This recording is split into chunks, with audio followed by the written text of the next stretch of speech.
નમસ્કાર મિત્રો, સ્વાગત છે તમારું આપણી આ યુટ્યુબ ચેનલમાં જેનું નામ છે ગુજરાતી જીકેની જમાવટ. આજના વિડીયોમાં આપણે વાત કરીશું મિત્રો હજારો મહિલા આશા વર્કર અને રાજ્યભરના અલગ અલગ 26 કરતાં વધારે જે વિભાગો છે તેમાં અને 65 જેટલા બોર્ડ નિગમમાં કોન્ટ્રાક્ટ હેઠળ કામ કરતા કર્મીઓનો વેતન નહીં વધારાય તો તેમણે મિત્રો લોકસભાની ચૂંટણીના પરિણામ બાદ આંદોલનની ચીમકી ઉજારી છે મિત્રો. અને મિત્રો આ તમામ જે કોન્ટ્રાક્ટ ઉપર કામ કરતા સાથે જ મિત્રો માનદ વેતન મેળવતા આશા વર્કર, ફેસિલિટર બહેનો અને સાથે જ મિત્રો આંગણવાડી કાર્યકર અને તેલાગર બહેનો કે જેઓ ખૂબ જ લાંબા સમયથી સરકાર સામે પોતાના હકો જે છે તે મિત્રો સરકારને કહી રહી છે, પણ સરકાર દ્વારા કોઈપણ જાતનું મિત્રો પરિણામ આપવામાં નથી આવી રહ્યું. અને તમામ કર્મચારીઓના પગારને લઈ અને સરકાર મિત્રો જે છે તે મિત્રો હાલમાં એવું જે દેખાઈ રહ્યું છે કે સરકારને આમાં કોઈપણ જાતનો રસ નથી આ લોકોના પગાર વધારવામાં. એટલે કે તમામ જે લાખો આ મહિલા આશા વર્કર, ફેસિલિટર બહેનો, આંગણવાડી કાર્યકર, તેલાગર બહેનો અને રાજ્યના અલગ અલગ વિભાગોમાં કામ કરતા કોન્ટ્રાક્ટ કર્મીઓ જો આગામી લોકસભાની ચૂંટણી પૂર્ણ થયા બાદ એટલે કે જુલાઈ મહિનામાં જો વેતનને લઈ અને કોઈપણ જાતનો મિત્રો વધારો કરવામાં નહીં આવે તો આગામી સમયમાં મિત્રો પેન ડાઉન સાથે જ મિત્રો કામથી અળગા રહી અને જ્યાં સુધી કામનો ઉકેલ ના આવે ત્યાં સુધી વેતન નહીં વધારે ત્યાં સુધી મિત્રો સમગ્ર રાજ્યમાં કોન્ટ્રાક્ટ કર્મીઓ, આશા વર્કરો અને આંગણવાડી કાર્યકરો, કર્મચારીઓ જે છે તે મિત્રો કામથી અળગા રહી અને મિત્રો સરકાર સામે દેખાવો કરશે. વિડીયોમાં વિગતવાર જાણીએ મિત્રો કે શું છે મિત્રો આ સમગ્ર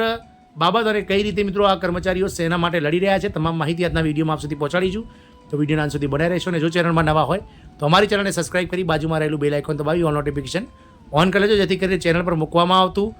મિત્રો અમારી ચેનલ પર મૂકવામાં આવતા વિવિધ ભરતીનું નોટિફિકેશન, વિવિધ ભરતીઓના પરિણામ, જીકેના વિડીયોઝ અને સરકારી કર્મચારી પેન્શન યોજનાને લગતા આવા પરિપત્રો તમને સરળતાથી ઉપલબ્ધ થઈ જાય. જો રાજ્ય સરકાર દ્વારા મિત્રો તાજેતરમાં એટલે કે ગત ઓક્ટોબર 2023માં રાજ્યમાં ફિક્સ પગારના નોકરી કરતા કર્મચારીઓના પગારમાં મિત્રો 6 વર્ષ બાદ એટલે કે લગભગ 2017 પછી 30% વધારો કર્યો હતો અને તમામ કર્મચારીઓને ફિક્સ પગારના કર્મચારીઓના પગારમાં 30% વધારો કરી દેવામાં આવ્યો હતો. પરંતુ મિત્રો જે પગાર વધારો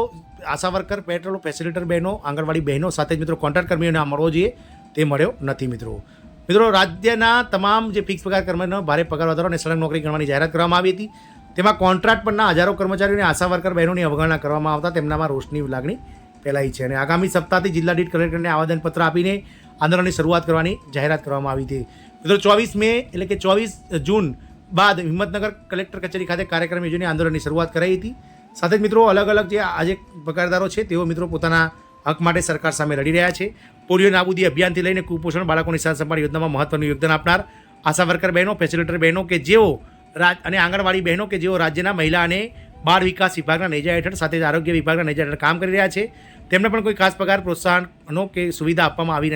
રહી નથી. વર્ષોથી તેમને અનેક માંગણીઓ હોવા છતાં તેને ધ્યાનમાં લેવામાં આવતી નથી મિત્રો. 24 જિલ્લાઓમાં લઘુત્તમ વેતન, મેડિક્લેમ, ઓળખપાત્ર અને કામના કલાકોમાં જે છે તે મિત્રો ઘટાડો કરવા સાથેની અલગ અલગ કાર્યક્રમો લઈ અને સરકાર સામે મિત્રો આવેદનો આપવામાં આવશે. અને આગામી સમયમાં મિત્રો સરકાર જો આ તમામ કેટેગરી જે છે આશા વર્કર બહેનો, ફેસિલિટર બહેનો, આંગણવાડી બહેનો અને કોન્ટ્રાક્ટ કર્મચારીઓ તેમના વેતનમાં વધારો નહીં કરાય તો તેઓ ઓગસ્ટ મહિનાથી મિત્રો અચોક્કસ મુદતની હડતાલ પર ઉતરી જશે અને તમામ કામથી અળગા રહી સરકારી કામમાં વિક્ષેપ ઊભો કરશે. તો તેમાં જવાબદારી સરકારની રહેશે તેવું આ કર્મચારી યુનિયન મંડળના પ્રમુખો દ્વારા કહેવામાં આવી રહ્યું છે મિત્રો. આ તમામ જે યુનિયનો છે તેઓ ઘણા લાંબા સમયથી છેલ્લા 5 વર્ષથી પોતાના હકો માટે સરકાર સામે લડી રહી હોવા છતાં સરકાર આંખ આડા કાન કરીને સૂઈ રહી છે અને સરકાર આ લોકોના કોઈપણ જાતના મુદ્દાને અથવા તો કોઈપણ જાતની વાતને સાંભળવા તૈયાર નથી. આજે આ તમામ જે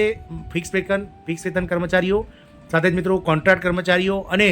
અલગ અલગ જે રાજ્યના આરોગ્ય વિભાગ અને મહિલા બાળ વિકાસ વિભાગના નેજા હેઠળ કામ કરતા લાખો આશા વર્કર, ફેસિલિટર અને આંગણવાડી કાર્યકર, તેલાગર બહેનોના જે યુનિયનો છે તે યુનિયનોએ મિત્રો સ્પષ્ટ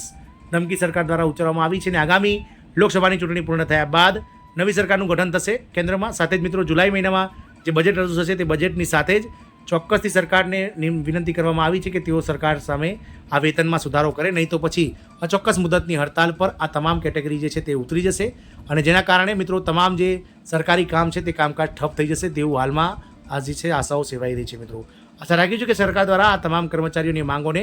જલ્દીમાં જલ્દી સ્વીકારી લેવામાં આવે અને તમામ કર્મચારીઓને હડતાલ પર જાય તે પહેલાં સરકાર દ્વારા સુખદ સમાચાર આપી અને આ હડતાલનો સુખદ અંત આપવામાં આવે.